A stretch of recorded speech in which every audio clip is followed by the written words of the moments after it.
वेदों तथा श्रीमद् भगवद गीता का प्रचार करने वाले हमारे चैनल सनातन धर्म ज्ञान गंगा में आप सभी का स्वागत है। मेरे प्यारे कृष्ण भक्तों, आज हम श्रीमद् भगवद गीता से अध्याय 7 के श्लोक 25 को भगवान श्री कृष्ण जी की कृपा से सरल रूप में समझने का प्रयास करते हैं। जय श्री कृष्णा। प्यारे कृष्ण भक्तों, श्रीमद् भगवद गीता के अध्याय 7 के श्लोक 19 से भगवान श्री कृष्ण जी हम सब मनुष्यों को यह रहस्य बता रहे हैं कि मैं परमात्मा, मैं ईश्वर हर मनुष्य के हृदय में अंतर्यामी रूप में वास करता हूँ। मैं सबके मन की भावनाओं को देखता हूँ। जब जब मनुष्य मुझसे ज़्यादा अहमियत अर्थात ईश्वर से ज़्यादा अहमियत संसार के माया जिन्हें सुखों को देता है, भगवान कहते हैं मेरी माया ऐसे मनुष्य की बुद्धि को हर लेती है। उससे क्या होता है?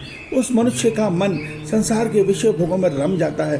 उसको परमात्मा की भक्ति अर्थात उसका मन परमात्मा में स्थिर होकर आनंद नहीं पाता, बल्कि संसार के तुच्छ सुखों में आनंद पाता है। भगवान कहते हैं वो जो संसार के सुख हैं वो भोग कर खत्म होने वाले हैं। अर्थात ऐसा मनुष्य जो संसार के विषय भोगों के सुखों को ही सर्वश्रेष्ठ मानता है, वो संसार के सुखों को प्राप्त तो करता है, मगर मृत्यु के साथ सब कुछ यहीं छोड़ के नए जन्म में नए सिरे से उसको नया जीवन आरंभ करना ही पड़ता है। भगवान कहते हैं मगर मेरा जो भक्ति का आनंद है वो सर्वश्रेष्ठ है और सदैव के लिए है। भगवान अध्याय 6 में हमें बता चुके हैं कि परमात्मा की भक्ति में मनुष्य जितना आगे बढ़ता है, आने वाले जन्मों में उसकी भक्ति वहीं से आरंभ होती है जहाँ तक उसने पिछले जन्म में भक्ति की सिद्धि पा ली है। तो भगवान हमें यही सत्य समझाना चाह रहे हैं कि आप अगर सुख पाना चाहते हैं तो संसार के सुख दुखों से ऊपर उठकर ईश्वर की भक्ति की तरफ बढ़िए, ईश्वर के आनंद की तरफ बढ़िए।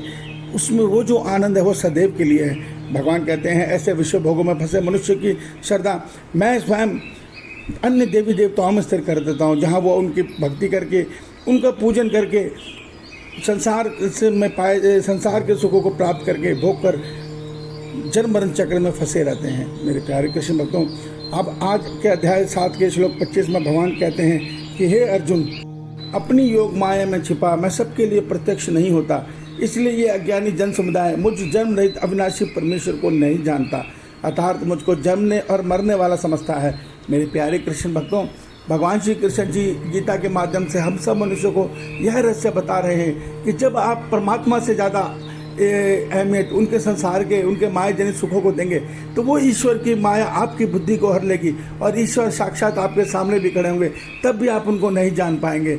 आज संसार में देख लीजिए कलयुग का प्रभाव, परमात्मा की माया का प्रभाव, इस संसार के जितने भी मनुष्य हैं उनमें से मात्र 4 या 5% मनुष्य जो हैं जो ये सत्य मानते हैं कि स्वयं भगवान श्री कृष्ण जी ईश्वर हैं और वो इस धरती पर जब जब अधर्म बढ़ता है अधर्म के नाश को और धर्म की स्थापना को हर युग में आते हैं। अन्यथा संसार के विषय भोगों में फंसे रमे मनुष्य परमात्मा भगवान कृष्ण जी को परमात्मा नहीं मानते।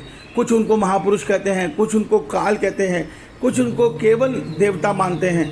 ये माया का प्रभाव है। भगवान हमें यह बता रहे हैं कि मैं सबकी समझ में आने वाला नहीं हूँ। देखिए, जब तक आपने अपने कर्मों में शुद्धता नहीं लाएंगे, जब तक आप अपने कर्मों में निष्काम भावना नहीं लाएंगे, आप ईश्वर को, ईश्वर की सत्ता को और ईश्वर के स्वरूप को कभी भी अनुभव नहीं कर पाएंगे। अगर आपको उनके आनंद को पाना है तो आपको अपने मन को सरल बनाना ही होगा। आपको निज स्वार्थ से, परिवार सुख से की भावना से ऊपर उठकर संसार हित में, प्राणी मात्र के हित में जीवन जीना ही पड़ेगा। जब आप कर्मयोगी बनकर इस प्रकार जीवन जिएंगे, अपने मन से ईश्वर का स्मरण करेंगे और स्तन से संसार की सेवा करेंगे, तब वो ईश्वर आपको समझ में आना शुरू होंगे। तब आप उनके दिव्य स्वरूप को, उनके दिव्य पारलौकिक के परमानंद को महसूस कर पाएंगे। वो हमारे अंदर है, कहीं बाहर नहीं है। आज का मनुष्य पूरी दुनिया में हर तीर्थों में घूमता फिरता है सच्चे आनंद की तलाश में, मगर क्या वो पा पाता है? वो बड़े बड़े तीर्थों में जाकर भी केवल माया जनित सुखों को ही प्राप्त करके लौट आता है।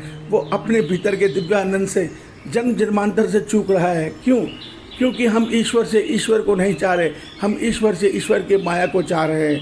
और जब तक हम ईश्वर से ईश्वर की माया को चाहेंगे, हम ईश्वर के परमानंद को, ईश्वर के परमानंद के अनुभव को जो भीतर ही मौजूद है, कभी नहीं पहुंच पाएंगे। भगवान कहते हैं जब तक तुम ये इस प्रकार निष्काम कर्मयोगी नहीं बनोगे, तुम मुझे और मेरे स्वरूप को भी नहीं जान पाओगे। इस सत्य को समझिए। आप इसका उदाहरण देख लीजिए। महाभारत काल में दुर्योधन के सामने थे कृष्ण, मगर दुर्योधन उनको कभी नहीं पहचान पाया। रावण के सामने थे श्री राम, मगर रावण उनको कभी नहीं पहचान पाया। इस सत्य को समझिए। भगवान हमें यही रहस्य बता रहे हैं कि मैं सबके लिए प्रत्यक्ष नहीं होता। ये अज्ञानी जन समुदाय जब माया में घिर जाता है तो वो मेरे ही विरुद्ध हो जाता है और मुझसे द्वेष कर इस जन्म मरण चक्र में, लाख 84 चक्र में दुर्गति को पाकर पशु कीट योनियों को पाता है। इस सत्य को समझिए। ईश्वर आपका कल्याण करे। आपका दिन शुभ हो। जय श्री कृष्णा, जय श्री कृष्णा।